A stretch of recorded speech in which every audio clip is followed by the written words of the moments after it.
Hello and welcome, everyone. Today, we celebrate the memorial of Saint Jerome, a great priest and doctor of the Church, known for his tremendous work in translating the Bible. As we honor him, let's reflect on today's powerful readings.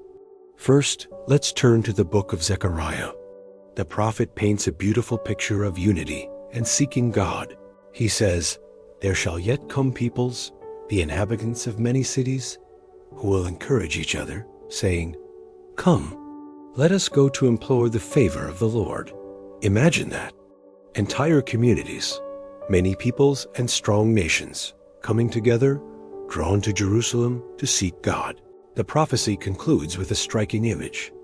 10 men of every nationality shall take hold of every Jew by the edge of his garment and say, "Let us go with you, for we have heard that God is with you." This isn't about coercion. It is about being so attracted to the presence of God in others that you just have to follow. It is a powerful call for us to live in a way that others see God in us and want to join our journey of faith. Now, let's look at our gospel reading from Luke. It presents a very different kind of journey. We see Jesus, as his time on earth is drawing to a close, resolutely setting his face toward Jerusalem. This wasn't just a trip. It was the fulfillment of his mission. He was walking toward his passion, his death, and his resurrection. On the way, he sends messengers to a Samaritan village to prepare for his arrival. But the villagers reject him. Why?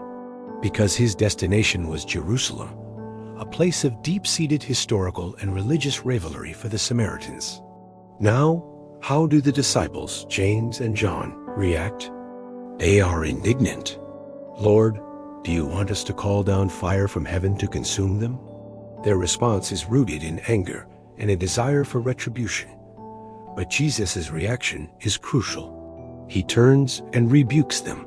He doesn't meet rejection with anger or violence. He simply moves on to another village. This moment teaches us so much about the nature of God. Jesus never forces himself on anyone. He invites, he proposes, but he never imposes. His path is one of humility, patience, and unwavering love, even in the face of rejection.